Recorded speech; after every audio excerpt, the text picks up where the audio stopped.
Alex and I have been lucky enough to live in this sweet 2-bedroom apartment for almost 3 years. Located in Melbourne, Australia, in a little suburb called Ripponlea.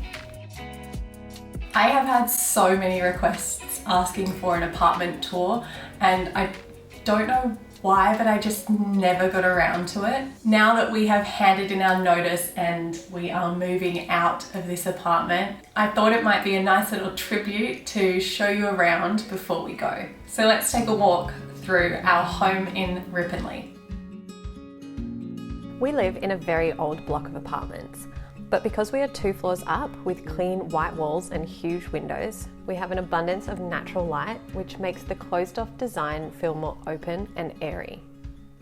As you come into the apartment, every room comes off the central landing. We'll start with my favourite room, the bedroom. The bedroom has been made to feel nice and cosy and tranquil. The bedroom is my favourite room in the apartment because of the palm tree outside the window. This palm tree was what sold the apartment to us in the first place. Every morning is like waking up in a tree house. I also come to this room when I need a nice quiet moment of peace. It's so calming and by far what I will miss most about living here. Fanta absolutely loves the wide windowsills, which is a beautiful feature of this old apartment block and another reason we loved this building.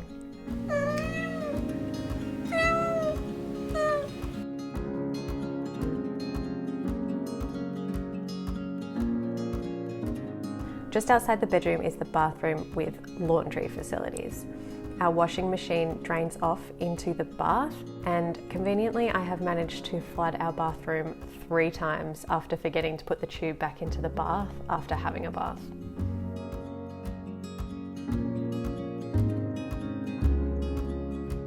I was really drawn to these beautiful original blue tiles. It's little features like this that I love about old apartments. Just next door is a separate toilet with this funny little opening, so if you want, you can have a chat with someone in the bathroom while you're sitting on the loo. We keep a lot of plants in the house to help clean the air. This one is my pride and joy, but as many houseplants can be toxic to cats, we make sure to keep them out of Fanta's reach.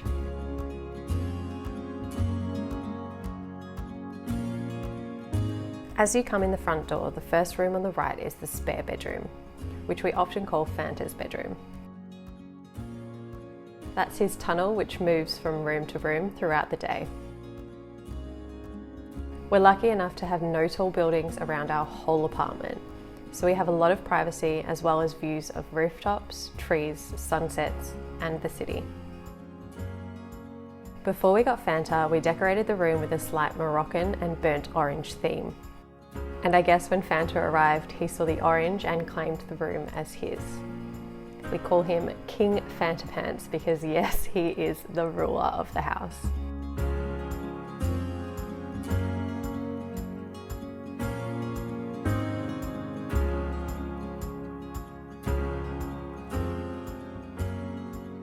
As we leave King Fanta's room, we have the study/walk-in robe, which is a huge bonus room for us. We have our capsule wardrobes hanging in here, plus another beautiful big window with views of the city. We have our home office set up in here, which was very helpful while we both still had jobs earlier on in the year.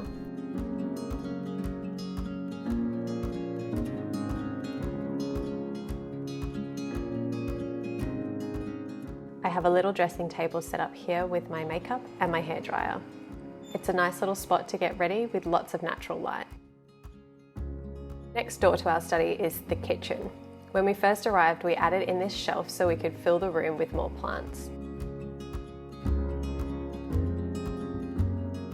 We recently adopted this retro chair for my parents who weren't using it. Then the funniest thing about our kitchen is the fridge cavity, which is just way too small for a modern fridge. It's a bit of a laugh, but it's never caused us any issues. Mum was in the paper recently, so she is smack bang in the middle of the fridge, obviously, along with our whiteboard magnet, which is really handy. And as you can see, it's an old kitchen, but it has served us well and has everything we could need.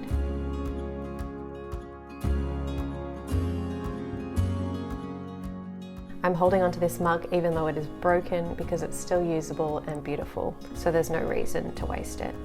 We use jam jars for our water glasses. Once again, there's no reason to waste jars. They can be repurposed for so many things.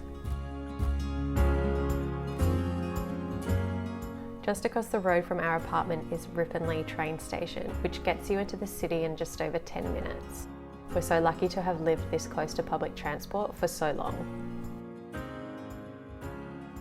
The next room off the landing is the living room. This is another bright, large space with light-coloured furnishings and lots of plants. Something I really wanted to talk about in this video was the amount of things in our house that are second-hand.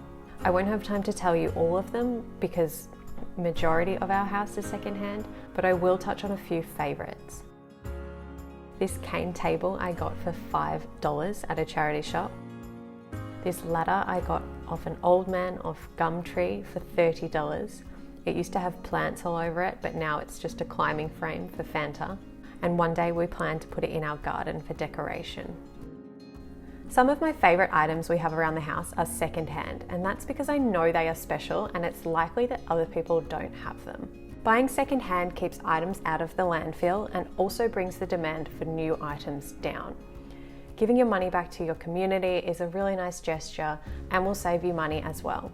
My favourite places to buy secondhand furniture are Gumtree, Facebook Marketplace and charity shops. This beautiful chest of drawers, which you might recognise from my videos, was bought off Facebook Marketplace for only $20.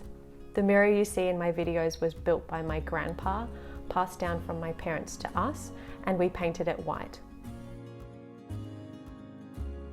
All of the artwork in the living room I made myself.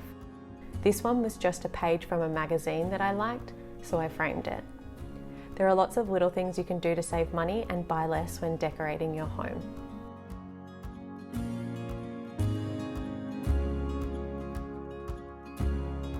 Recently colour coordinated this bookshelf, which satisfied my mind greatly. We're not set up on regular TV here, but we do have the essentials, a Nintendo 64, obviously, and a PS4, which we use for YouTube and Netflix. This cactus was about 10 centimeters when I bought it, and it just keeps on growing. When Alex and I were apartment hunting, having some sort of outdoor space was essential for us. We were so lucky to get a north-facing balcony that gets sun all day long, with city views and the most beautiful sunsets. It's not safe for Fanta, so we don't bring him out here. There's room for 2 large chairs and some pot plants. Once again, the palm tree is so calming and gives that holiday vibe. These balcony chairs were also second-hand finds. I grow some parsley out on the balcony because that's our favourite herb. And we have a car park out the back which is accessed by a laneway.